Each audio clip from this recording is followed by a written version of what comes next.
Hey everybody, Rick here with the Word for Wednesday, coming to you on a interesting day, as we all know, and I'm sure we all have been watching the news.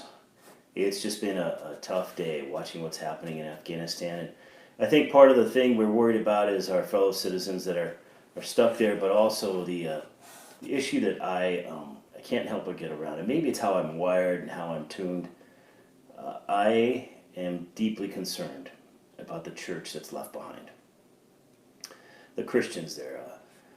I don't know if you folks have heard of him, but I suggest you Google him or look him up on YouTube right now. His name's Robbie Dawkins. He was a former vineyard pastor in Aurora, Illinois, and he was a incredibly gifted individual, moving in the ability in healing and in evangelism. And I met him a couple years ago on a mission trip to Argentina, and just hit it off. Great guy. Really was instrumental in the things that happened in my life after that. And then I would say 4 or 5 years ago, maybe even 6, he started doing trips to Afghanistan and started getting to know Christians there, and leading people to Jesus, holding massive outreaches and events where hundreds of hundreds of people would become Christians and follow Jesus in that. And the church was blossoming in it. And it seems natural, and when the church is oppressed and persecuted, it explodes. Well, in reading what's happening with his friends and relationships, there are people that are just are stuck, and their lives are at stake. And I think because there's these two things going on at the same time, right? We are here, and it's wonderful and comfortable. Our persecution is that someone makes fun of us on TV,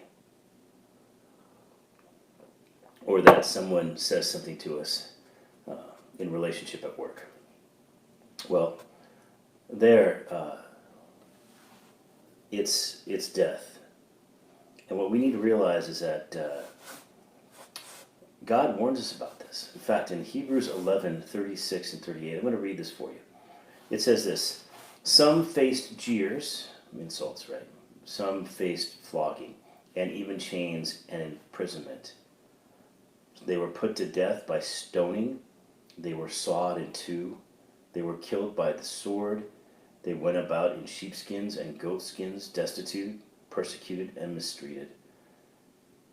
And the world was not worthy of them. They wandered in deserts and mountains, living in caves and holes in the ground.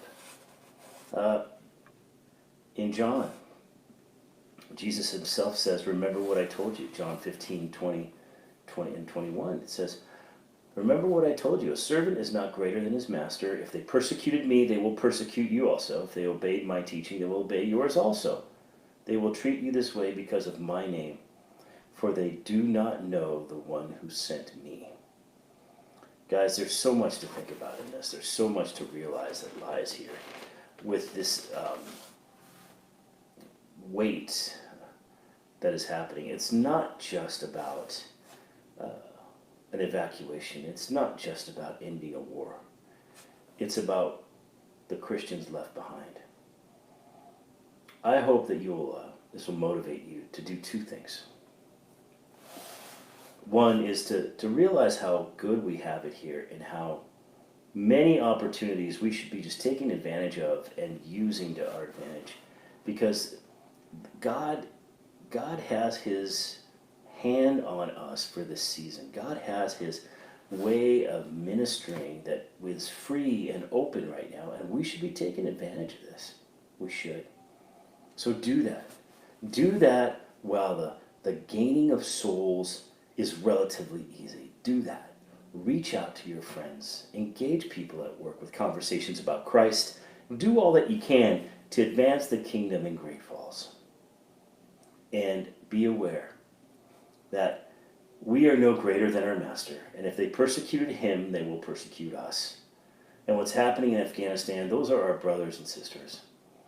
And I'm not going to take a political stand. There's no political stand to take. The only stand to take is how do we pray for those that are still in country, those who are bearing the mark of Jesus, those who are known to be Christians. Pray. pray. I hear rumors of underground railroads being established to get people out, to get Christians out through border crossings, through different places. I pray that God would have his hand on it, but more than anything, I pray that there would also be an opportunity to continue to share the gospel and that God's power and kingdom authority would shine. I know that this is kind of a hard one for us to wrap our minds around, but be encouraged. Be encouraged because here we can still share and we can still pray and we can still worship. We can still gather and we can still change the world. Don't let fear stop you. Don't let embarrassment stop you. Be as Paul was, as he says in Philippians, for me to live is Christ, to die is gain. I see that as the marching orders of ministry, right? What have I got to lose? I live in Jesus, in his presence, and in everything he gives me. And if I die, man, I'm in his presence and his fullness. Where's the downside? So when we minister, what's the downside? Either people engage, receive, and enter into a relationship with Jesus, or they don't, and they still know I love them. I'm encouraging you. Make hay while the sun's shining. Reach out, do what you can, and pray for our brothers and sisters in Afghanistan.